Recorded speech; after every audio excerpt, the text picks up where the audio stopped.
Konteks itulah kami datang kemari. Pertama yang kami inginkan adalah nanti melalui surat yang resmi kami kirimkan adalah rilis resmi surat yang dikirim oleh bagian pengawas penyidikan kepada kami. Karena meskipun sudah ada konferensi pers yang diadakan oleh Polda Metro Jaya terkait hasil gelar perkara khusus, namun bagi kami selaku pendumas yang memohon adanya gelar perkara khusus itu sampai hari ini belum menerima resmi ya surat dari bagian pengawas penyidikan. Ini berbeda sekali dengan di Barreskrim Mabes Polri. Saat itu justru sebelum pihak Barreskrim mengumumkan hasil konferensi pers tentang gelar perkara khusus yang ujungnya menghentikan penyelidikan di Barreskrim, kami justru dikirimkan resmi oleh Biro Pengawas Penyidikan di Barreskrim. Mungkin ada perbedaan tindakan ya dari sisi profesionalisme, tentu karena kita mencintai institusi Polri, kita ingatkan bareng-bareng. Yang kedua yang paling penting adalah hari ini kami dalam konteks datang untuk meminta agar diadakan tes laboratorium forensik yang bersifat independen, yang hasilnya itu bisa kredibel, akuntabel, transparan, dan ini bisa dipertanggungjawabkan oleh para pihak dan tidak ada lagi pihak-pihak yang mengklaim itu tidak mewakili aspirasi begitu. Karena begini, kemarin saat gelar perkara khusus memang di luar agenda tentang penjelasan tahapan penyidikan, bukti-bukti apa saja yang telah disita, berapa saksi, berapa ahli yang dilakukan oleh penyidik Polda Metro Jaya. Kami setelah melakukan diskusi panjang akhirnya diberikan izin akses untuk diperlihatkan bukti yang itu konon sebelumnya diperlihatkan oleh saudara Joko Widodo kepada relawan Projo saat itu Budi Aris Setiaji dan yang lainnya begitu. Jadi akhirnya ya bukti itu diperlihatkan kepada kami berupa apa? Pertama dokumen S1 UGM, yang kedua dokumen SMA. Jadi kemarin konteksnya adalah untuk mengkonfirmasi atau memastikan bahwa bukti itu benar telah disita oleh penyidik Polda Metro Jaya dan tidak dalam penguasaan saudara Joko Widodo dan tidak pula diperlihatkan kepada Projo saat di Solo di bulan Oktober yang lalu. Bahkan penyidikan sudah dilakukan sejak Juli begitu. Nah selanjutnya kami ingin meluruskan framing di tengah masyarakat seolah-olah dengan ditunjukkan bukti itu perkara menjadi selesai, seolah-olah itu adalah proses konfirmasi kehasilan ijazah. Keliru. Kami tegaskan bahwa proses untuk membuktikan perkara itu ada di persidangan dan hasil penafsiran terhadap bukti-bukti itu ada pada putusan hakim dan putusan itu adalah putusan yang berkekuatan hukum tetap atau inkrah van Gewitz. Dan putusan inkrah itu adanya nanti di majelis kasasi yang dikeluarkan oleh lembaga Mahkamah Agung Indonesia. Artinya kita semua harus menghormati dan bersabar karena begitulah proses berhukum dalam hukum acara pidana di negara kita. Ada putusan pertama, ada banding, ada kasasi. Nah disitulah tempat yang terakhir yang tidak ada lagi perbedaan penafsiran. Namun kami tegaskan, kami selaku penasihat hukum juga prinsipal kami baik dari klaster pertama maupun klaster kedua setelah diberikan izin akses melihat, sekali lagi hanya melihat ya, tanpa meraba, tanpa menerawang, apalagi meneliti. Kami justru makin yakin bahwa ijazah tersebut bermasalah atau mengutip apa yang disampaikan oleh klien kami Pak Roy Suryo, ijazah tersebut 99,9% palsu. Nanti ada penjelasan rinciannya. Kenapa demikian? Karena ternyata ijazah itu yang pertama dari sisi fisiknya yang bisa kita indera tidak jauh tidak beda dengan apa yang sudah beredar dan disaksikan oleh masyarakat. Yakni ijazah dengan foto seorang laki-laki berkacamata dengan kumis tipis yang seluruh rakyat Indonesia kami yakini juga sama pendapatnya dengan kami, itu bukan foto Joko Widodo. Dan itu ditegaskan oleh Rustam Effendi ketika melihat langsung saudara Rustam Effendi menyatakan kepada penyidik, Pak Polisi, kalau ini bukan foto Jokowi, palsu. Itu kata Rustam Effendi. Nah nanti ada penjelasannya, tapi kayaknya Rustam Effendi terlambat ini. Dan selanjutnya, apa urgensinya kami mengajukan gelar permohonan uji independen lapor. Jadi begini, anomali-anomali dalam tugas-tugas dan fungsi kepolisian itu menjadi catatan kita bersama. Bukan berarti anomali ini kita jadikan generalisasi bahwa seluruh pekerjaan penyidik itu seperti yang anomali tadi. Tetapi kita ingin tegaskan bahwa setiap anomali, bentuk kasih sayang kita, rasa cinta kita pada institusi kepolisian, kita harus koreksi. Jadi keliru ya, kalau kita mengoreksi institusi kepolisian, memberi masukan itu bukan karena tidak percaya, apalagi membenci. Tapi kita ingin institusi kepolisian bekerja secara profesional, melayani semua pihak, bersikap adil, transparan, tindakannya kredibel, dan tentu saja akuntabel, begitu. Apa yang menjadi rujukan? bahwa akhir-akhir ini dalam satu dasawarsa atau setidaknya dalam 2 periode kepemimpinan Saudara Joko Widodo atau lebih spesifik saat Polri ini dipimpin oleh Listio Sigit Prabowo, sebelumnya oleh Tito Karnavian, itu banyak sekali anomali. Di antaranya apa? Kasus-kasus yang ternyata versi kepolisian itu bermasalah. Kasus Vina Cirebon, kasus Kopi Cyanida, kasus KM50. Dan yang paling penting adalah rujukan kami adalah kasus pembunuhan seorang anggota kepolisian berpangkat brigadir, yakni Brigadir Joshua Huta Barat yang ditembak mati oleh Barada Eliezer Budiang Tumeu atas perintah seorang Kadif Propam Mabes Polri, yakni Irjen Pol Verdi Sambo. Kita ketahui peristiwa itu awalnya dinarasikan oleh Kepala Bagian Penerangan Umum, saat itu Brigjen Muhammad Ramadan dari Mabes Polri. Itu peristiwanya adalah tembak-menembak. Dan sudah ada hasil forensik dari internal kepolisian melalui dokter di internal kepolisian, melalui proses autopsi di internal kepolisian. Hasilnya adalah itu tembakan dari peristiwa tembak-menembak. Tetapi apa? Setelah dilakukan pengujian secara komprehensif dengan pendekatan crime scientific investigation, ternyata setelah dilakukan forensik ulang oleh kedokteran Universitas Indonesia, hasilnya berbeda. Yakni hasilnya ternyata luka yang diakibatkan tembakan itu adalah luka akibat tembakan dengan jarak yang dekat. Dan setelah itu baru terungkap pengakuan Barada Eliezer Budiang Tumeu yang mengaku bahwa dirinya tidak melakukan tembak-menembak seperti yang dinarasikan oleh institusi kepolisian melalui Kepala Bagian Penerangan Umum institusi kepolisian, tetapi dia diperintah oleh Saudara Verdi Sambo untuk menembak mati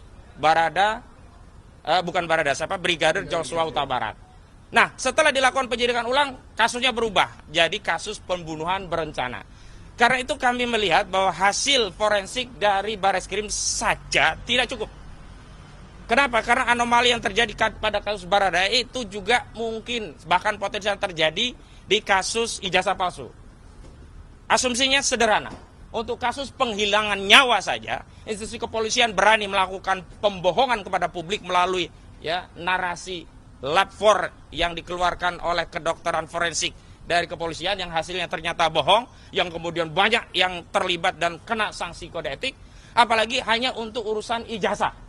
Karena itu, untuk menghilangkan praduga, ada intervensi kekuasaan atau intervensi apapun, dan agar kalau hasilnya itu kredibel, akuntabel, diakui para pihak, maka kami telah menyiapkan surat. Suratnya tadi mana? Telah menyiapkan surat yang isinya surat tadi permintaan untuk melakukan apa yang kami sebut sebagai uji lab 4 independent. Dan di mana atau siapa yang kemudian kami usulkan, setidaknya ada 2 institusi yang kami usulkan bisa melakukan uji lab independen ini. Yang pertama Badan ini suratnya ya, nanti akan kami kirimkan, tolong dipegang Gafur. Jadi yang pertama adalah BRIN, Badan Riset dan Inovasi Nasional. Yang kedua, Laboratorium Forensik Universitas Indonesia. 2 pilihan ini bisa diambil oleh penyidik siapa yang akan ditetapkan sebagai institusi untuk melakukan uji lab yang sifatnya independen. Lalu ada yang bertanya tentang apa dasar hukumnya, hukum acaranya. Memang benar di dalam KUHP tidak diatur adanya uji lab 4 yang sifatnya independen. Sebagaimana dahulu tidak diatur bagaimana kepolisian melakukan uji ulang lab 4 berkaitan dengan otopsi ijazah Brigadir Joshua Huta Barat. Artinya ini pembunuhan ya. Artinya 2 kasus ini bisa menjadi kasus Brigadir Joshua Huta Barat bisa jadi referensi. Ternyata ada preseden sepanjang kepolisian ada kebijakan untuk melakukan itu dimungkinkan karena segala tindakan dalam proses penyidikan itu semuanya ada pada wewenang penyidik, yakni institusi kepolisian. Yang kedua, yang belum lama juga terjadi di kasus ijazah palsu ini, yakni tindakan polisi yang pada akhirnya membuka segel barang bukti, mengeluarkan barang bukti dan memperlihatkannya kepada tersangka dan penasihat hukumnya, itu juga tidak diatur dalam KUHP. Bahkan bisa dikatakan bertentangan dengan KUHP, terutama ketentuan pasal 39 junto pasal 44 ayat 1 KUHP, yang itu sebelumnya juga sudah disampaikan kepada penyidik tentang kerisauannya, kegalauannya, apakah akan dibuka, diperlihatkan atau tidak. Tetapi setelah ada kesepakatan dan atas arahan saran dari ombudsman, penyidik akhirnya mengambil kebijakan untuk menunjukkan barang bukti meskipun tidak diatur dalam KUHP. Nah, karena itu dalam konteks tes laboratorium forensik independen ini kebutuhannya hanya satu saja, tinggal kebijakan dari kepolisian apakah akan bersikap bijak dengan menyerap aspirasi masyarakat yang hari ini juga ragu-ragu. Bahkan makin yakin ijazah itu palsu karena apa? Setelah diketahui bahwa fotonya sama dengan yang ada di tengah masyarakat, yang masyarakat meyakini mustahil itu foto Joko Widodo. Mengutip apa yang disampaikan oleh Rustam Effendi ya, itu bibir bukan bibir Jokowi, itu mata bukan mata Jokowi, itu alis bukan alis Jokowi, bahkan kumis tipis itu mustahil milik Joko Widodo begitu. Karena itu tinggal satu saja, tetapi kalau ini tidak diambil maka saya dari tim kuasa hukum Pak Roy Suryo dan seluruh tim advokasi dari tim anti kriminalisasi akademisi dan aktivis menyampaikan kepada seluruh rakyat, begitulah kesulitan untuk mencari keadilan di negeri ini. Dan kami ingin tegaskan kenapa kami memilih BRIN, memilih lepornya UI, bukan yang ada di Singapura, bukan ada yang di luar negeri. Sekali lagi, kami mencintai negeri ini dan kami ingin memperbaiki negeri ini dengan mekanisme yang ada di negeri ini. Kami tidak ingin aib ini kami bawa-bawa ke dunia internasional sehingga diketahui oleh lapor dari dunia internasional. Cukuplah ya, kita selesaikan dengan mekanisme yang ada di internal kita. Itu ya pengantar dari kami. Nanti ada pernyataan dari Pak Roy dan Pak Rustam. Dari Pak Roy nanti mewakili dari layer yang pertama, Pak Rustam kedua ya, Pak Rustam layer yang kedua. Tapi sebelum itu ada dari tim kami, Bung Gafur Sangaji, tolong disampaikan sejumlah anomali-anomali yang juga ditemukan dalam kasus KIP yang juga beliau menjadi salah satu kuasa hukumnya. Silakan. Oke, terima kasih Bang Ahmad Kosinudin ya.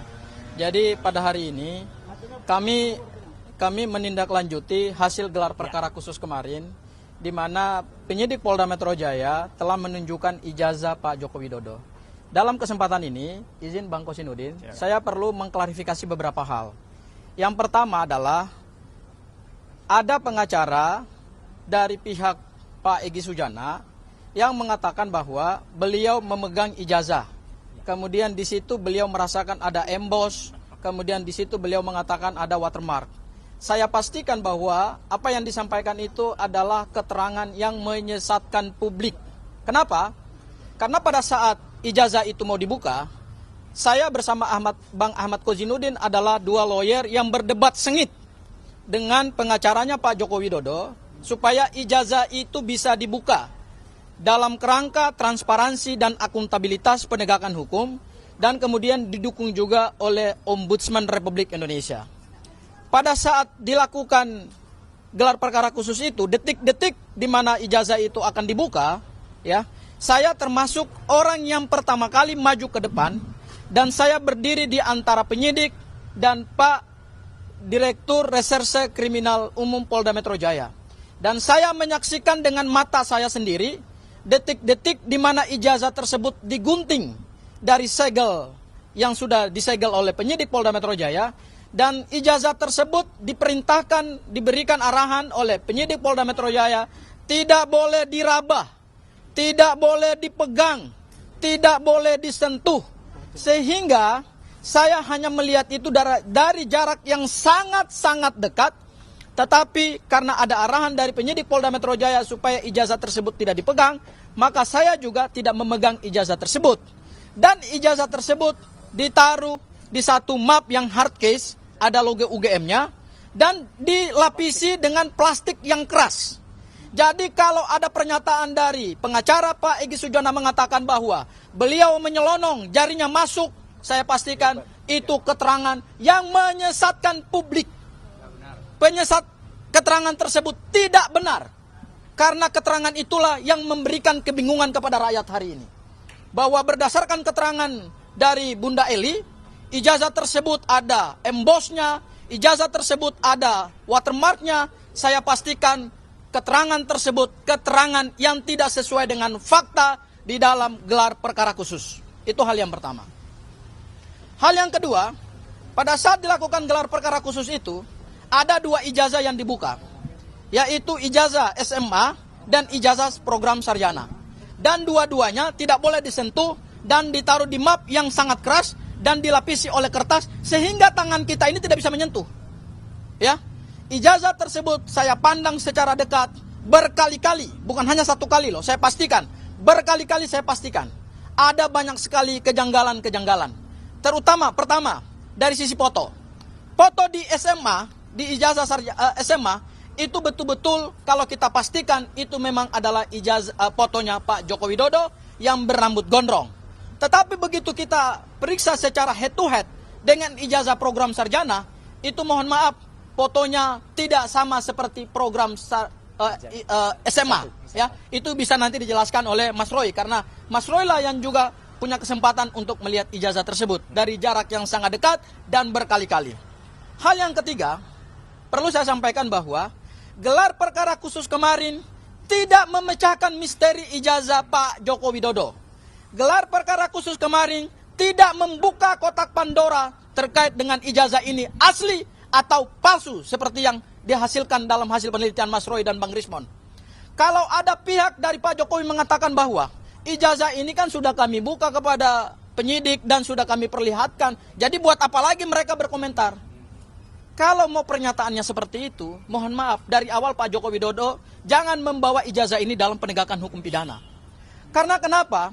Meskipun ijazah itu dibuka, tetapi tidak menjawab semua misteri dalam perkara ini, tidak menjawab hasil penelitian Mas Roy, karena forum gelar perkara khusus itu bukan forum pembuktian material, tetapi hanya prosedur hukum acara, di mana penyidik hanya memberikan kepastian berdasarkan pasal 38 dan pasal 39 KUHP bahwa barang bukti utama telah disita dan saat ini berada di tangan kekuasaan penyidik Polda Metro Jaya. Kan hanya itu yang kami pastikan.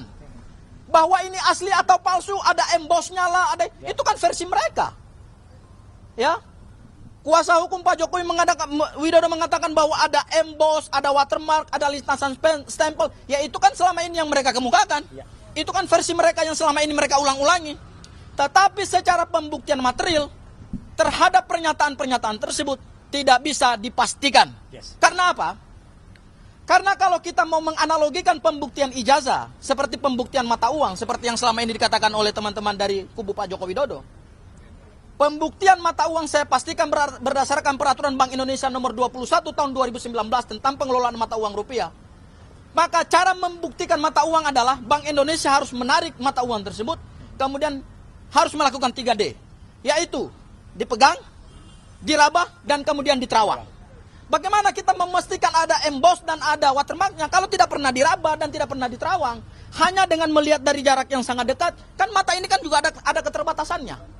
Ya, itu hal yang ketiga. Hal yang keempat terkait dengan hari ini kami mohonkan supaya tersangka bisa mempunyai akses untuk melakukan uji laboratorium forensik independen.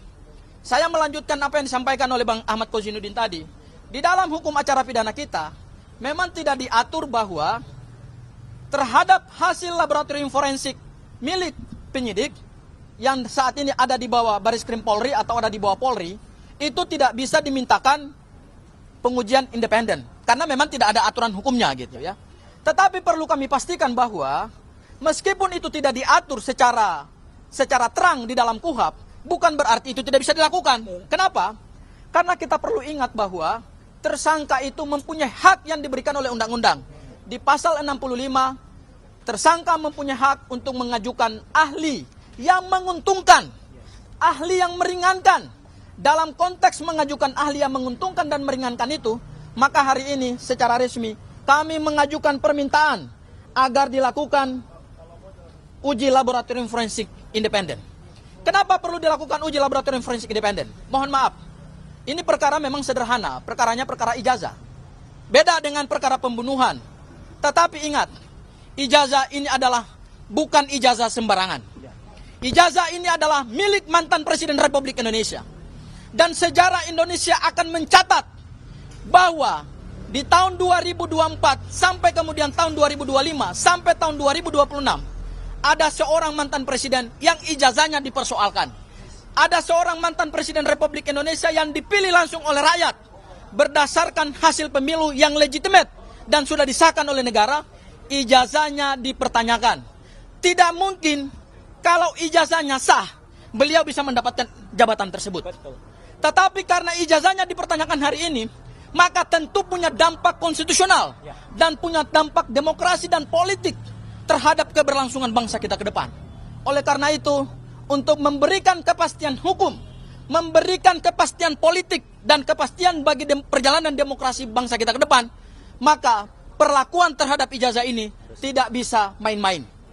Ya, oleh karena itu kami meminta penyidik Polda Metro Jaya untuk memberikan akses kepada ahli kami. Setidak-tidaknya hari ini kami mengajukan 2 lembaga laboratorium forensik independen seperti yang sudah disampaikan oleh Bang Ahmad Kozinudin tadi, yaitu dari Universitas Indonesia dan kemudian dari BRIN, Badan Riset dan Inovasi Nasional.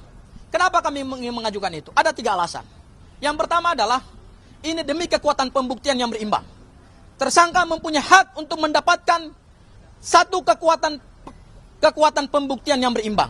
Kalau ini dilakukan secara independen oleh lembaga atau oleh laboratorium independen, maka terhadap misteri ijazah Pak Joko Widodo bisa terpecahkan. Kemudian yang kedua, kemungkinan saja begitu kita mendapatkan hasil dari laboratorium forensik independen, akan ada indikasi-indikasi baru. Terhadap indikasi-indikasi baru dan terhadap fakta-fakta baru itu, meskipun sudah ada punya Polda Metro Jaya, tidak ada masalah. Semua akan diuji di dalam proses persidangan. Bukan berarti kami mengajukan laboratorium forensik independen untuk menegasikan dan untuk menghilangkan hasil laboratorium forensik dari Polda Metro Jaya. Tidak.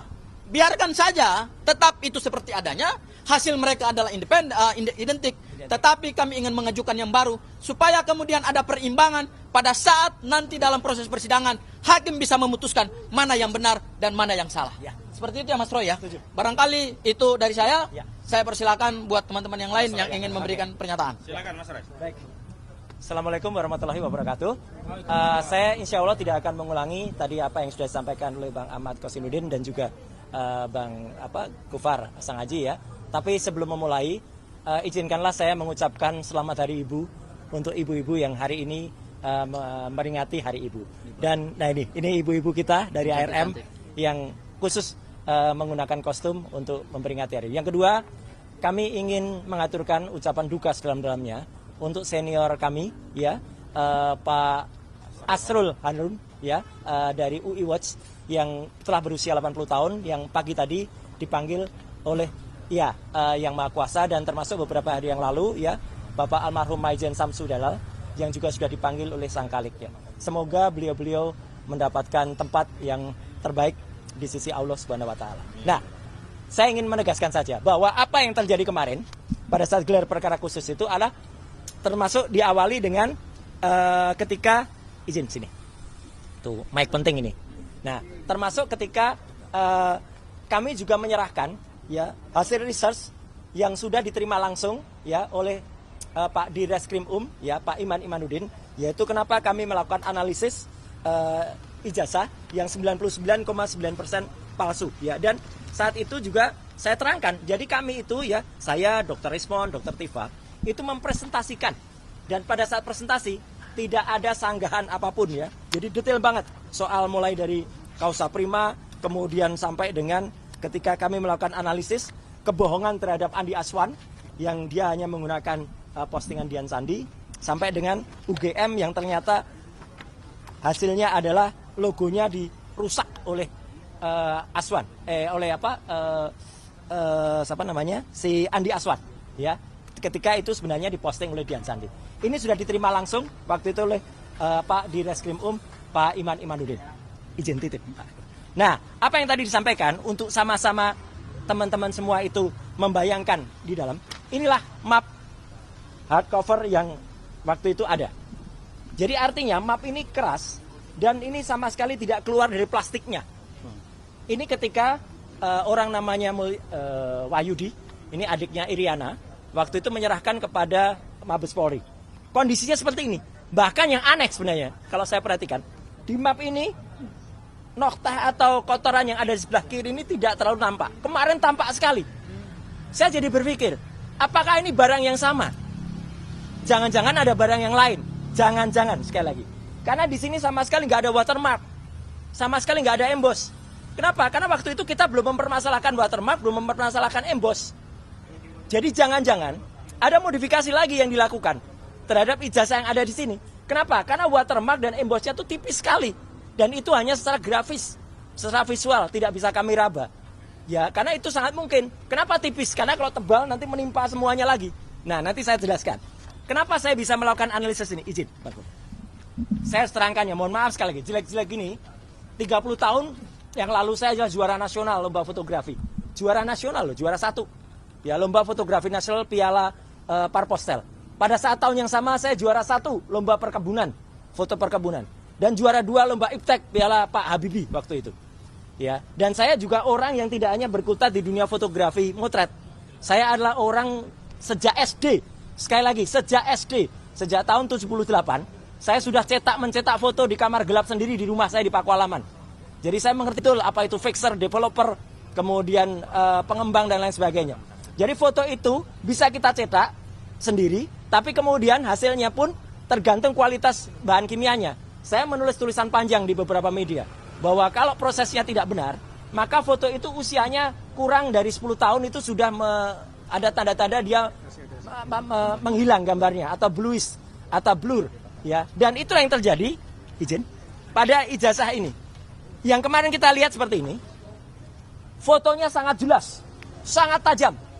Sekali lagi saya pastikan, 99% tidak mungkin foto ini dibuat 40 tahun yang lalu. Cetakan ini dibuat 40 tahun yang lalu. Kalau cetakannya dibuat kira-kira baru sekitar 10-15 tahun yang lalu mungkin. Karena sangat kontras, maaf. Sangat kontras. Tidak mungkin foto sangat kontras ini. Apalagi dulu di Jogja hanya ada beberapa studio foto profesional yang saya sebutkan dalam tulisan panjang saya. Ada Star, ada Huasin, ada Likong, ada Arta Duta, Joni Hendarta, Heri Gunawan dan sebagainya. Kita sebagai mahasiswa nggak kuat untuk nyetak di situ. Kita nyetaknya di gerobak-gerobak cetak pinggir jalan dengan lampu Petromak. Itu tahun 85. Iya, dan mahasiswa yang nyetak di sana biasanya nyetak pas fotonya pada saat itu jadi. Tapi lihat 10 tahun, 20 tahun lagi, pas fotonya hilang, sudah memburam. Ijazahnya Bang Resmon saja, yang kira-kira usianya baru 20 tahunan aja, gambarnya sudah memudar, sudah nggak kelihatan lagi itu Resmon atau tidak. Ya, jadi di sini kelihatan benar bahwa ini sangat tidak mungkin. Dan apa yang tadi dikatakan kelihatan emboss dan juga watermark, itu hanya secara grafis. Watermark itu kalau dia ijazah benar, dia sangat tajam seperti ini, maaf. Nah, ini ijazah benar ini. Watermarknya nampak betul. Embossnya pun juga nampak betul dan bisa diraba. Bagaimana kita bisa meraba kemarin, ya? Ijazah itu ada dalam stop map dan ada plastiknya. Sekali lagi tidak bisa dikeluarkan atau tidak boleh dikeluarkan. Kalau dikeluarkan kita bisa intip. Ketebalannya kira-kira berapa itu kita bisa intip karena harusnya tebal, tidak setipis itu. Itu ya teman-teman. Dan kemarin, izin, ada yang aneh. Bagaimana bisa Polda Metro memastikan dua ijazah ini identik. Ini dari versi Mabes Polri pada tanggal 22 Mei. Ini pada tanggal kemarin di Polda Metro. Coba lihat, mana yang identik? Ini dikatakan identik. Yang satu saja sudah jelas, satu terlipat. Hitam putih. Dan proporsif. Kalau ini malah logonya proporsif. Segi 5. Kalau ini logonya pating pletrot. Ya, artinya logonya tidak benar karena ini hasil ditarik-tarik. Jadi itu jelas ya, secara teknis saya tetap mengatakan, dan itu langsung saya seperti Bang Rostam. Ketika lihat itu, saya langsung lihat 99,9% palsu. Ya, tetap satu sangat kontras, kedua watermark tidak bisa kelihatan ya secara jelas ya. Ada tipis-tipis tapi itu kayaknya hasil reprinting ulang. Kemudian emboss sama sekali nggak bisa dirasakan. Emboss itu harus dirasakan. Dan yang paling penting juga, ini bagian yang kedua. Ada kebohongan yang kemudian kemarin tampak. Kalau Polda Metro telah mengatakan bahwa bentuk fisik kertas ini telah disita pada tanggal 23 Juli 2025. Setidaknya ada beberapa kebohongan. Kebohongan pertama dilakukan oleh orang namanya Judi Ari. Ya, gitu. Saya mengatakan bukan Budi Ari, Judi Ari. Ya, gitu. Pada tanggal 24 Oktober bersama dengan Freddy Damanik. Yang itu mengatakan kalau ijazahnya asli. Budi Ari mengatakan begitu. Damanik juga mengatakan, bahkan menyebut nama saya. Kalau soal ijazah tanya Roy Suryo aja lah gitu. Dia mengatakan itu di depan sumber. Dan dia mengatakan asli. Dan kemarin berusaha berbohong di salah satu TV swasta. Freddy Damanik mengatakan, saya mengatakan scan. Saya putar langsung rekamannya. Ini. Tapi kemudian Mbak Elvira waktu itu tidak menunjukkan karena yang diputar adalah TV lain. Ya, tidak diputar di TV itu. Tapi artinya apa? Dia tidak mengatakan scan, dia mengatakan ijazahnya asli. Itu kebohongan pertama, dilakukan oleh Budi Ari dan Freddy Damanik. Kebohongan kedua, dilakukan oleh namanya Andi Aswan pada tanggal 19 dan 25 November yang telah mengakibatkan kerugian material pada seseorang, namanya adalah Michael Sinaga. Wah, itu orangnya. Dia sudah melaporkan dan sukses, teman-teman ya. Harap diingat. Andi Aswan sudah timbul LP karena mengakibatkan kerugian material pada seseorang yang harus hadir di acara itu, tertarik hadir dia. Karena disebutkan ijazah asli, scan. Ternyata palsu, bukan scan. Dan kerugian dan kebohongan ketiga dilakukan oleh siapa? Joko Widodo sendiri. Pada tanggal 9 Desember, ada sebuah wawancara khusus yang disiarkan oleh TV. Nah ini, ya, nggak usah disebut TV-nya ya, gitu. Dia mengatakan di rekaman itu, ketika diwawancara oleh Mbak Friska Clarissa, ya, dia mengatakan ijazahnya saya pegang kok. Gimana ijazah bisa dipegang? Semenjak 23 Juli sudah disita Polda Metro Jaya. Dan dia mengatakan ijazah sudah dipegang itu pada wawancara khusus eksklusif yang baru ditayangkan tanggal 9 Desember.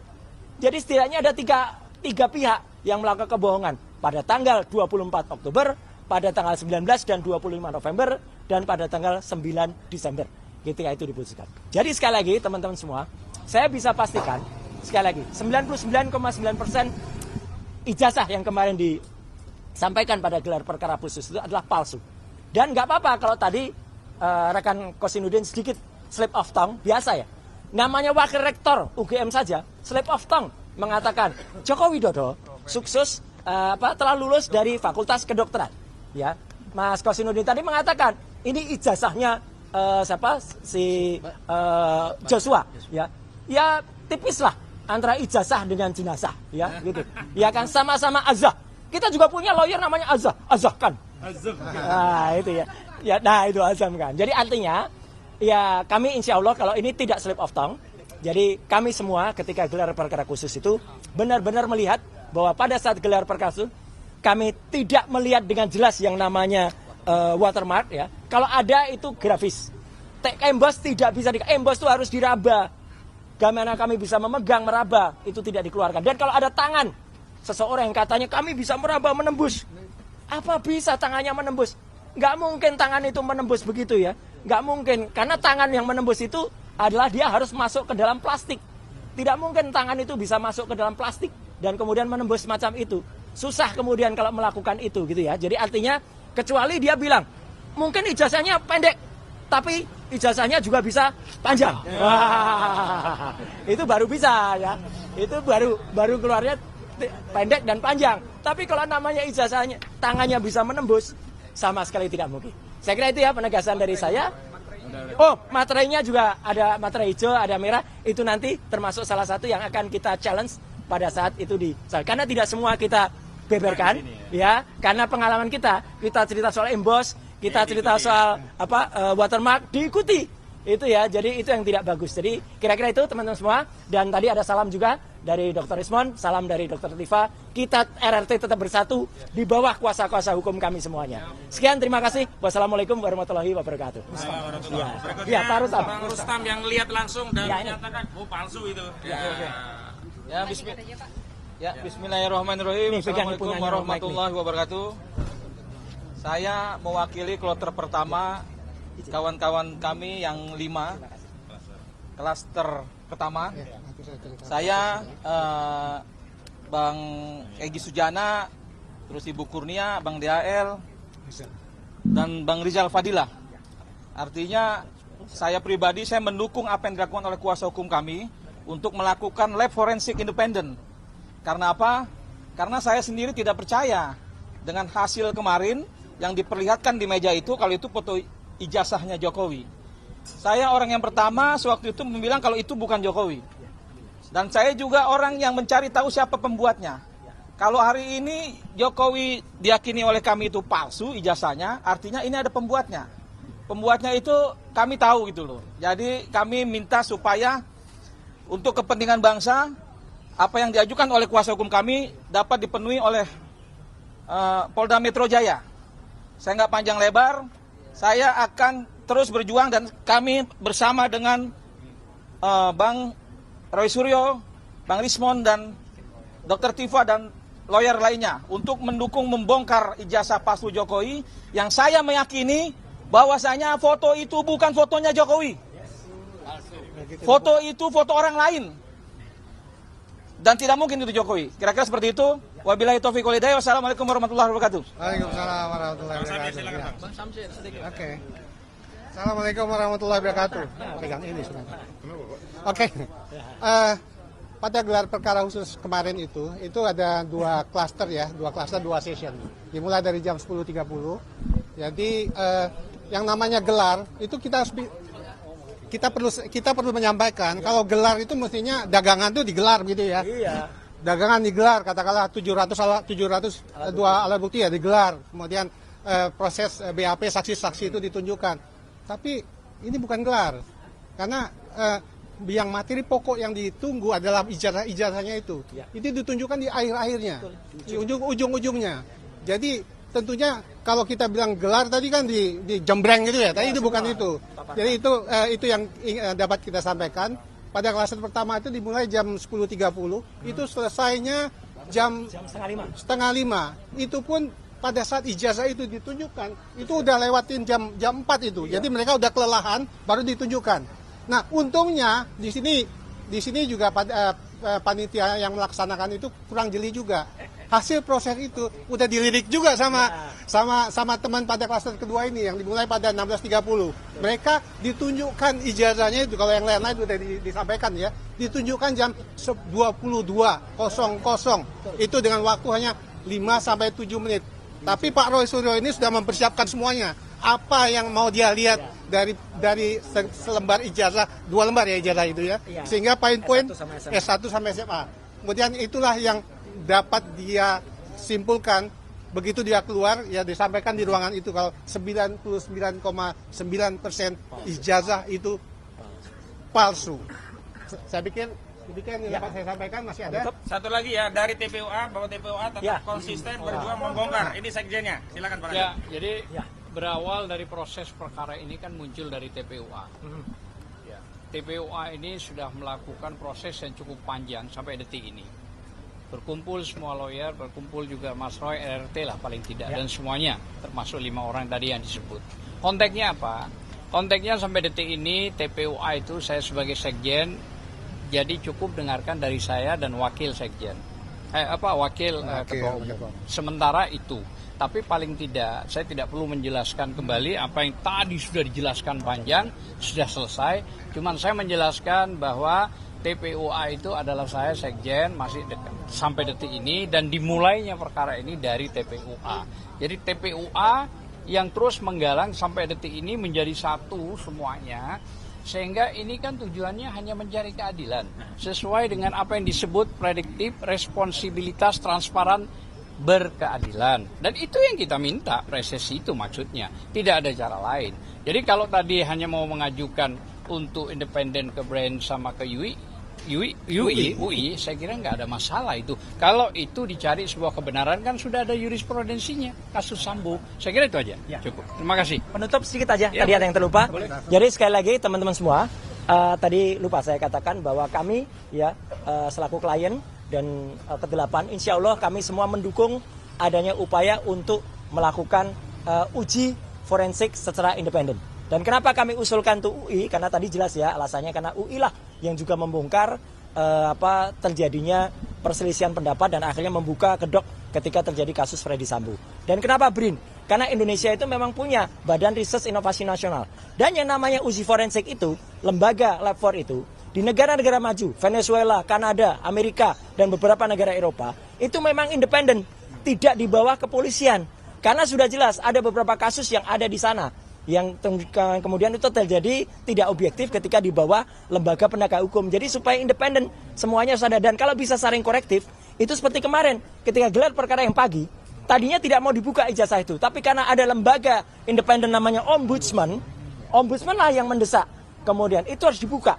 Jadi sekali lagi kita mendesak semua menerima apa yang dilakukan oleh gelar perkara independen itu, dan semoga kita juga berdoa agar orang yang kemudian sekarang menantang kita ya untuk main panjang ya moga-moga kita juga main panjang juga. Kita hormatilah gitu. Semoga dia tidak makin memikir dan kemudian rambutnya habis seperti orang tua ini.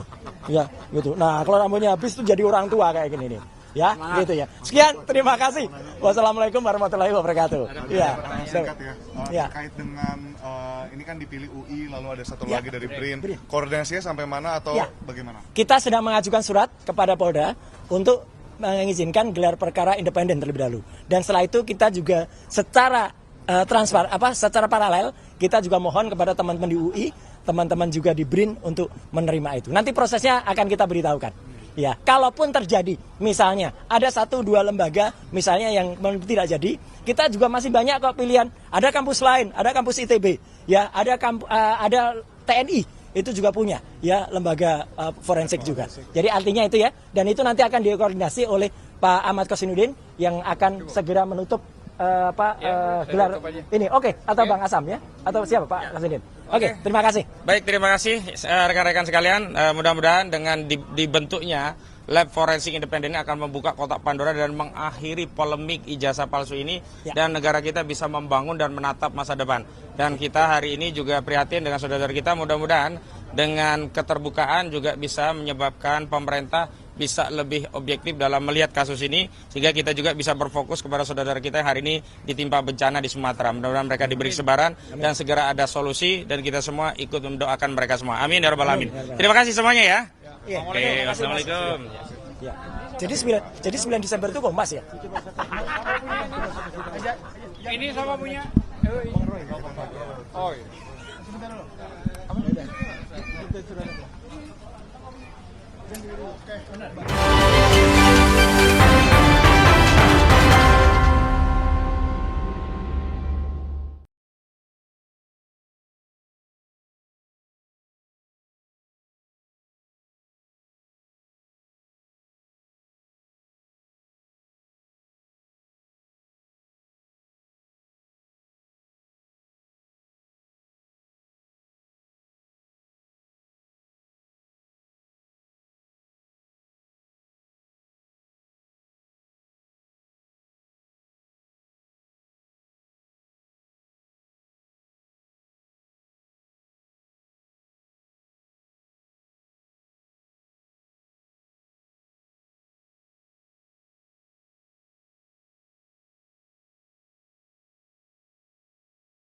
Punya channel lagi persiapan. Aduh, lama kali persiapan. Ini ini apa namanya? Emang RRT, RH selalu terlambat. Enggak ada yang Nanti sebentar lagi saya pecat dia. Berarti bukanya gitu. Assalamualaikum. Gue berapa meja? Sudah mulai? Sudah belum? Itu mainstreamnya belum. Kayaknya memang. Oke. Yuk, Sudah ya? Yuk. ya. Oke. Assalamualaikum warahmatullahi wabarakatuh. Terima kasih kawan-kawan semua. Kalau ada 2 grup yang melakukan press conference, jangan heran. Tadi grup TAKA, ya, itu tim advokasi anti kriminalisasi akademisi dan aktivis. Nah, ini tim Bala RRT. Bala RRT itu adalah Barisan Pembela Roy Rismon Tifa. Jadi memang klien kita 3 aja, tidak yang lain. Jadi karena itu RRT. Nah, kebetulan Dr. Tifa berhalangan, yang ada Mas Roy dan Rismon. Nah, yang akan kita sampaikan itu salah satu materinya adalah soal saksi dan ahli yang kita sampaikan. Soal uji digital forensik independen boleh juga disampaikan. Kemudian bonusnya itu Michael itu sudah diterima laporan polisinya terhadap Andi Azwan. Yang awalnya agak kebal karena ada dan Joshua Sinambela, karena awalnya ditolak terus. Beni Parapat 3 kali ditolak, 2 kali di Polda Metro, 1 kali di Mabes Polri. Rustam Effendi ditolak juga. Mana Rustam Effendi tadi ya? Nah, sekarang Michael diterima. Karena itu saya beri kesempatan kepada Michael dulu ya. Oke, silakan Michael. Orang besar Di balik RRT. Gimana nih saya? Ya, silakan. Saya ke depan dikit ya. Oke. Ya, terima kasih semua teman-teman wartawan dan podcaster yang saya cintai. Ya, kita bersyukur ya kepada Tuhan Yang Maha Esa bahwa setelah beberapa kali perdebatan, mungkin saya nggak tahu isi perdebatannya apa yang cukup panjang sampai malam beberapa kali. Kemarin pada hari tanggal 18 Desember, saya melaporkan Andi Azwan dan Joshua Sinambela mengenai kebohongan yang mereka lakukan di sebuah acara talk show TV nasional. Nah, ini adalah laporan ketiga saya yang diterima. Kebetulan yang pertama itu terlapornya Andi Azwan juga mengenai menuduh saya sebagai wartawan gadungan, bahkan saya sudah membuktikan dengan sebuah kartu yang kita sama-sama tahu tetapi tetap dituduh. Dan yang kedua adalah seorang podcaster ya yang bernama Irjan. Nah, saya nggak tahu nama channelnya apa, tetapi dia menuduh saya sebagai wartawan gadungan juga. Disebut namanya Lawrence. Nggak usah, nggak perlu. Nah, dan yang ketiga ini terlapornya ada 2, jadi total 4 meskipun yang satu sama. Nah, kenapa saya melakukan ini? Karena pertama saya ingin iklim jurnalistik di Republik Indonesia ini harus sehat.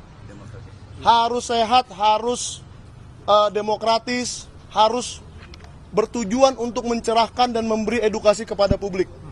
Kalau kita menuduh-nuduh orang, apalagi profesi, dengan tuduhan-tuduhan tidak benar seperti itu, apalagi di TV nasional, karena yang Andi Aswan pertama itu terjadinya di Garuda TV, udah saya bilang aja. Dan itu sudah masuk LP-nya dan saya sedang diperiksa hari ini. Ya mohon doa juga dari seluruh masyarakat Indonesia supaya ini cepat ditangani oleh Polda Metro Jaya. Dan tidak boleh kita melempar tuduhan seperti itu, misalnya entah itu profesinya dokter, entah itu wartawan, entah itu polisi, entah apapun profesinya, harus kita hormati. Kalau memang ada yang bermasalah secara pribadi, jangan dibawa-bawa ke profesi. Dan kalau ada bermasalah dengan ijazah atau sesuatu kasus, jangan dibawa-bawa ke pribadi. Karena menurut saya itu adalah cara berdemokrasi yang kekanak-kanakan dan sudah terlalu ya tidak berpendidikan lah menurut saya. Sehingga orang-orang yang mengaku pembela Bapak Joko Widodo, saya juga kasihan dengan Bapak Joko Widodo sebagai seorang mantan presiden, dibela oleh orang-orang seperti ini. Malu saya melihatnya. Maka supaya ini berhenti, saya buatlah 3 laporan. Saya ini seorang wartawan yang tidak pernah melaporkan orang sebenarnya. Saya sering sekali, seperti kawan-kawan, meliput di Polda Metro Jaya, meliput di Mabes Polri, kasus-kasus. Tetapi tidak pernah saya turun sendiri melaporkan. Tapi yang kedua, dua yang pertama itu sudah menyangkut martabat saya sebagai wartawan, martabat saya pribadi, dan profesi wartawan itu sendiri. Dirusak oleh Andi Aswan dan Irjan. Dan yang ketiga ini merusak sebuah forum jurnalistik, yaitu forum talk show yang setiap malam ada di TV kita masing-masing, di mana sepertinya kita berbohong di situ boleh-boleh aja. Dan nanti saya bilang lagi, wah saya punya ijazah asli, saya punya ini asli, saya punya itu asli.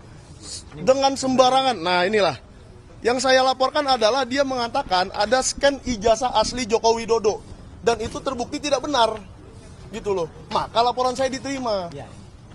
Ya, kenapa saya laporkan 2 orang ini? Karena Andi Aswan dan Joshua Sinambela tidak bisa mendapat tidak bisa sepakat di forum itu.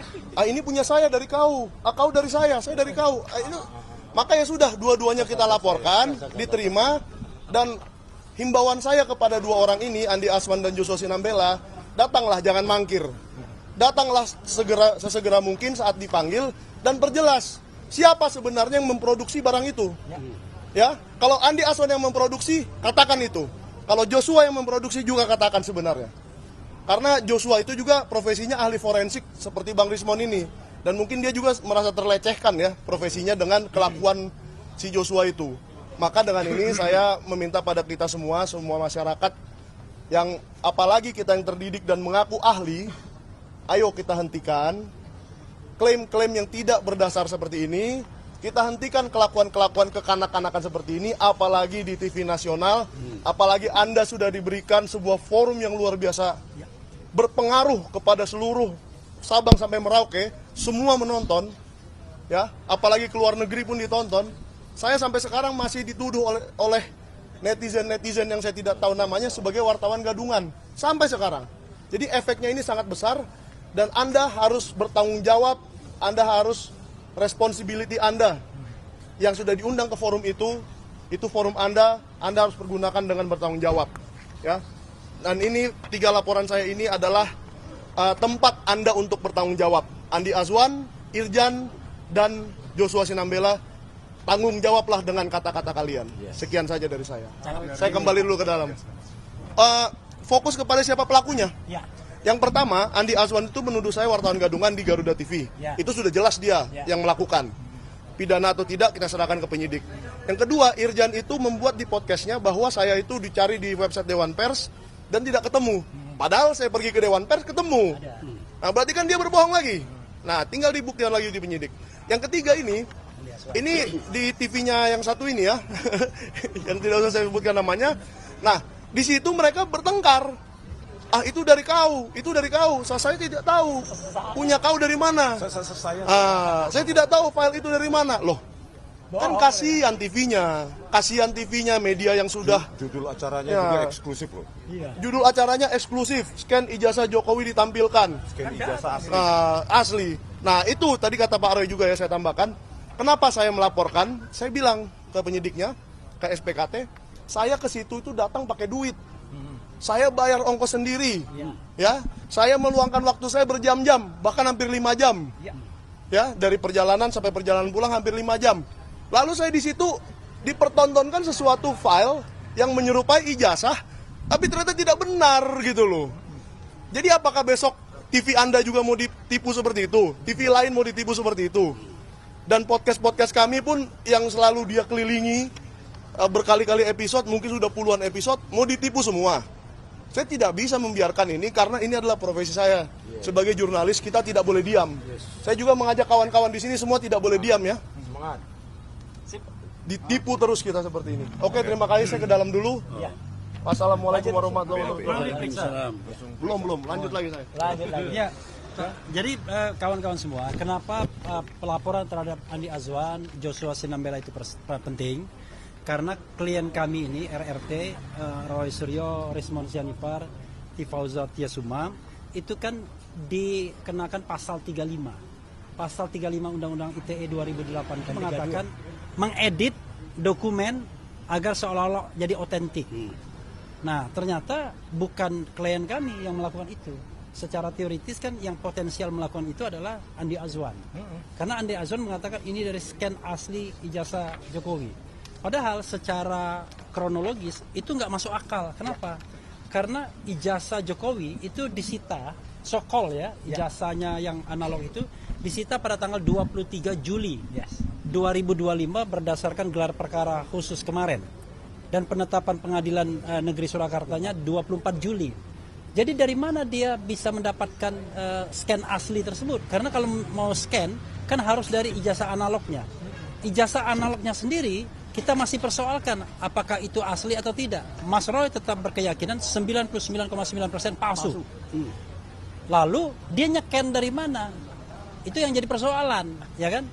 Nah, inilah kemudian kita laporkan kepada Polda Metro agar ada yang namanya equal treatment. Jangan sampai kemudian orang yang melakukan kejahatan, pelanggaran yang sesungguhnya tidak kena, tapi orang yang tidak melakukannya jadi kena. Pasal 35 itu kan aneh. Kapan Mas Roy, Rismon sama Dr. Tifa mengatakan bahwa ijazah itu otentik? Nggak pernah. Yang mereka katakan adalah ijazah itu palsu. Jadi kalau mereka mengedit dokumen palsu atau dokumen tidak asli agar seolah-olah otentik atau asli, itu nggak benar. Jadi penerapan pasal 35 itu cocok buat Andi Azwan dan mungkin juga Joshua Sinambela. Itu tambahannya sedikit. Nah, yang kedua saya ingin mengundang Bang, ini terakhir nanti ya. Aku dulu ya. Bang Jagir, Jamada Girsang, untuk menyampaikan bahwa kita tadi sudah menyampaikan tambahan saksi dan ahli. Silakan Pak. Oke rekan-rekan sekalian, kalau saya khusus tentang proses yang ada di Polda Metro Jaya ya, karena ini penting. Takutnya ada yang berkembang di masyarakat sesudah gelar perkara khusus kemarin ada apa gitu loh.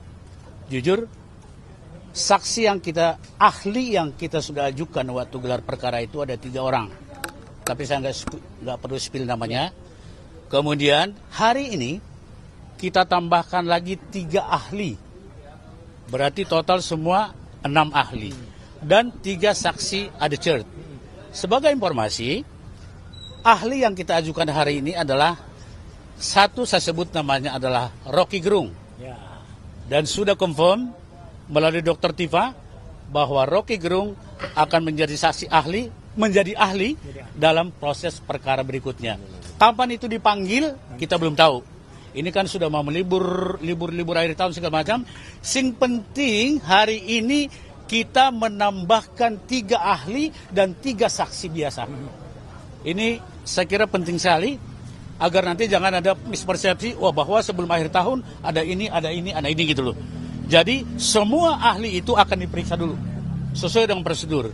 Jadi dasar daripada pengajuan ahli dan saksi tersebut Perkap nomor 6 tahun 2019. Jadi jelas ya, kita tidak melangkahi aturan. Pasal 33 ayat 1 dan 2 mengatakan kenapa kita begitu tambahkan ahli, karena ini perkara yang sudah menjadi perhatian masyarakat. Ketiga, ya pasal 2, pasal 33 ayat 2, kita boleh mengajukan ahli. Itu tercatat dalam Perkap nomor 6 tahun 2019 tersebut. Oleh sebab itu, kami selaku kuasa hukum RRT, Roy, Rismond, dan Tipa, yang sebentar lagi mungkin ke sini, mengatakan itu secara definitif, bahwa atas nama mereka bertiga, kami ajukan sampai sekarang 6 ahli dan 3 saksi ada cert. Jadi saya kira itu jelas ya, rekan-rekan sekalian, agar tidak miss untuk selanjutnya. Oke, mungkin selanjutnya sekarang materinya masuk ke yang berdua, Mas Roy dan Bang Rismond dulu. Gitu ya. Jadi kita sinergi begitu ya. Jembatan dulu ya. Jadi kawan-kawan semua ya, itu ada satu isu yang krusial ketika diperlihatkan ijazah sokol asli pada saat GPK gelar perkara khusus tanggal 15 Desember kemarin. Dan kemudian kita tahulah dari lawyer sana, wah bahagia minta ampun ya kan. Ada yang sampai menangis. Tapi Mas Roy dengan mata ahli telematikanya, mantan fotografer, bukan mantan, masih fotografer terkenal gitu ya, bahkan pernah mendapatkan penghargaan puluhan tahun yang lalu, mengatakan ini ijazah ini tetap palsu, 99,9% palsu. Nah karena itulah kemudian kami meminta kalau ada isu yang mengatakan ini sudah diuji di laboratorium forensik dimanapun, penyidik misalnya ya, maka kita minta ada uji lapor yang independen. Apa institusinya tidak perlu kita spill. Pokoknya intinya yang independen dan tentu bisa dipertanggungjawabkan prosesnya. Mas Roy dulu atau Bang Rismond dulu? Silakan. Oke. Terima kasih rekan-rekan media. Ya, sebenarnya petunjuk kuat, ya, indikasi kuat yang kami terakhir ini kami paling ragukan adalah pada sidang KIP 17 November 2025 ya, di Komisi Informasi Pusat. Ya, di situ salah satu termohon adalah pihak Polda Metro Jaya. Ketika ditanyakan hakim, barang bukti ijazah sarjananya disita atau tidak. Nah, di situ pihak Polda Metro Jaya ya pada 17 November 2025 menyatakan bahwa barang bukti yang kami sita adalah transkrip nilai sarjana muda untuk keperluan yudisium sarjana muda. Sementara yang kami analisis, kami kaji secara ilmiah adalah ijazah yang dikatakan sarjana penuh dari UGM. Ini kan sudah mismatch. Ya, oleh karena itu permintaan kami kepada Polda Metro Jaya ya untuk ada setidaknya 4 dokumen yang akan dilakukan uji forensik secara independen. Kita punya sejumlah lembaga yang punya kemampuan untuk itu, saya tidak perlu sebutkan ya. Yang pertama adalah ijazah sarjana penuh itu tersebut. Ya, yang menjadi objek sengketa. Yang kedua adalah transkrip nilai. Ya, transkrip nilai yang ditampilkan oleh Dirtipidum pada 22 Mei 2025, yaitu tanpa otoritas dekan, pembantu dekan, tanpa tanda tangan, tanpa nama, tanpa stempel. Dan tulisan nilainya tulisan tangan dan tanpa ada daftar mata kuliah pilihan. Yang ketiga adalah lembar pengesahan skripsi, pembimbing skripsi atas nama Joko Widodo, yang menurut keterangan dari Dirtipidum pada tanggal 22 Mei 2025 dilakukan uji yang tidak saintifik dan disimpulkan dengan merasakan ada cekungan dan langsung disimpulkan itu produk dari handpress atau letterpress. Sementara kami membuktikan secara ilmiah bahwa itu adalah produk dari digital world yang ada sejak 1992 justru. Terus yang keempat, jika ada, maka kami ingin dokumen sertifikat KKN dan laporan KKN juga diuji forensik. Jadi 4 dokumen tersebut itu menjadi pointer sangat penting untuk dilakukan analisa. Berikutnya tanggapan saya kepada penjelasan Div Humas yang membuat kami sakit hati ya. Hanya dengan menanyai 20 ahli langsung disimpulkan buku JWP kami, Jokowi's White Paper, itu tidak ilmiah. Sekarang kepolisian sudah keluar dari arena permainan yang diatur undang-undang. Bagaimana mungkin ya sebuah institusi kepolisian itu melampaui tugasnya seolah-olah menjadi menjalankan tugas BRIN atau menjalankan tugas lembaga penelitian, menyimpulkan bahwa kami melanggar etik penelitian. Ya, bisa di-search bahwa sejak tahun 2002, 2003, 2004 setelah saya lulus dari Magister Teknik Elektro UGM, saya sudah melakukan penelitian tentang citra digital atau citra diam. Itu bisa kalian search di jurnal Teknik Teknologi Industri Universitas Atmajaya Yogyakarta dan 2 jurnal lain di jurnal Teknik Informatika dan Teknik Elektro Universitas Kristen Petra Surabaya. 23 tahun yang lalu saya sudah menekuni bidang ini. Bagaimana mungkin hanya 20 ahli tersebut ditanyai langsung kita, itu bukan ahli. Memangnya ahli butuh syarat apa? Harus nomor induk? Peneliti itu tidak butuh biarkan pembaca yang menilai, itu hasil penelitian. Dan kalau ingin membantah, dulu dosen saya di Teknik Elektro UGM, ya, 2 orang, keduanya sudah almarhum, Profesor Dr. Adi Susanto MSc, lulusan UCLA Amerika, dan Profesor F. Susianto, keduanya almarhum. Mereka mengajarkan, kalau Anda tidak setuju dengan temuan atau tulisan atau peneliti orang lain, maka yang wajib Anda lakukan adalah buktikan dan tuliskan. Tuliskan, inilah peradaban bangsa kita, bukan dengan narasi. Begitu, terima kasih. Oke. Terakhir, sebelum terakhir nanti tambahkan Bang Refli, saya ingin tambahkan tadi yang disampaikan Mas Michael ya. Jadi untuk jelasnya, apa yang dilakukan oleh si Andi Aswan atau orang sebut namanya Joshua, dan bisa juga dia dibantu orang lain namanya Roni Teguh ya, siapa tahu ya, itu adalah dia melakukan perubahan image atau mengkoreksi citra yang di-upload oleh Andi Aswan oleh si Sandi ya pada tanggal 1 April yang lalu. Dengan dikoreksi ini, diluruskan, itu berarti logo ini jadi rusak. Jadi sekaligus sebenarnya 2 hal yang dilakukan, pasal 32 dan 35 Undang-Undang ITE itu dirusak semuanya. Jadi makanya saya mendukung penuh apa yang tadi dilaporkan oleh Michael Sinaga, dan saya siap menjadi ahli untuk Michael Sinaga. Insya Allah Dr. Resmond juga siap menjadi ahli untuk itu. Ya, clear ya. Itu yang pertama. Yang kedua adalah yang ingin saya tandaskan. Orang selalu mengatakan, kalau UGM mengatakan, ya itu ikuti aja. Tidak. Satu, UGM sering sekali membuat kesalahan. Yang pertama jelas, yang tadi saya katakan pada sesi pertama tadi. Ya, Wakil Rektor UGM, ya, Bu Wening mengatakan itu kedokteran. Itu sudah salah. Yang kedua, yang ini penting. Dan itu ditegaskan lagi oleh Bang Resmond mana tadi. Ya, pada penjelasan UGM pada bulan Maret, orang namanya Dekan Sigit Sunarta itu menjelaskan bahwa dulu mahasiswa itu mencetak di 2 percetakan namanya Sanur dan Prima. Sanur dan Prima itu belum ada di tahun 85. Dan itu tulis hitam di atas putih di penjelasan ugm.ac.id. Jadi itu penjelasan resmi, tidak pernah dikoreksi. Jadi artinya itu salah besar. Ya, UGM saja salah besar untuk itu. Makanya kami men-challenge kampus kami yang saya cintai itu, yang kami cintai itu, yang baru saja kemarin merayakan Dies Natalis ke-76. Tolong dah, jujur saja, ya, sejujur Lisa, ya, lean, intelijen, service ya, assistance yang telah mengatakan Joko Widodo itu tidak lulus Universitas Gadjah Mada. Jangan malah sekarang Lisa dibungkam sampai dengan sekarang. Jadi tambahan saya singkat aja, karena tadi udah banyak. Moga-moga apa yang disampaikan Dr. Rismond, apa yang disampaikan oleh Pak Refli Harun sebagai penutup, dan Pak Jamada Girsang tadi, itu kita sepakat semuanya, dan insya Allah semuanya akan kita dukung demi penegakan kasus ini, dan demi supaya apa? Rakyat Indonesia bisa melihat medalnya.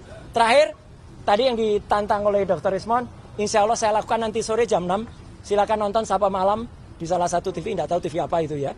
Kami akan membahas tentang Jokowi White Paper. Amin. Ya, gitu. Jadi Jokowi White Paper kita bahas, kita jawab di situ, dan saya bawa bukunya. Mana mungkin 20 orang yang tidak semuanya adalah juga ahli forensik ya. Ahli forensiknya tuh saya dengar hanya ada 2. Yang satu juga cuman lulusan sebuah akademi komputer, tapi kemudian masuk ke UGM, itu bisa menilai bukunya tidak ilmiah ya. 701 halaman. Nanti saya bedah buku Jokowi White Paper. Sebut nggak namanya? Roni Teguh. Oh, nggak usah disebut Roni Teguh lah ya. Dia hanya lulusan Akademi. Akakom. Ya, kemudian masuk UGM, kemudian entah di kampus mana. Ya, nanti kita bahas 701 halaman tulisan saya, tulisan Dr. Rizwan, dan tulisan Dr. Tifa. Sekian, terima kasih. Assalamualaikum warahmatullahi wabarakatuh. Silakan. Ya, Ya. Gini, kita mau mengimbau ya mengenai citizen lawsuit yang ada di Solo, PN Solo, dan itu sangat penting. Kalau itu berjalan dengan baik, dengan independen, dengan berani, maka itu akan bisa menyelesaikan soal apakah ijazah Jokowi palsu atau tidak. Nah, ini yang kadang-kadang kita tidak sadari, bahwa forum itu bisa membuktikan kenapa, karena sudah melalui tahap penolakan eksepsi oleh Jokowi. Nah, sekarang besok itu adalah keterangan tertulis. Mas Roy, Dr. Tifa, dan Rizwan nanti akan datang pada Januari sebagai ahli. Jadi mudah-mudahan forum itu adalah forum yang bermartabat untuk alternatif mengetahui apakah ijazah itu asli atau tidak. Jadi instead of kemudian menersangkakan orang, kemudian menjadikan orang sebagai terdakwa dan lain sebagainya.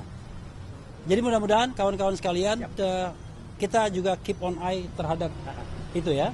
Dan terakhir ya, cukup ya. Terakhir soal Jokowi white paper. Saya ragukan siapapun, entah dari Polda Metro Jaya atau orang yang mengatakan tidak ilmiah dan lain sebagainya, membaca buku itu.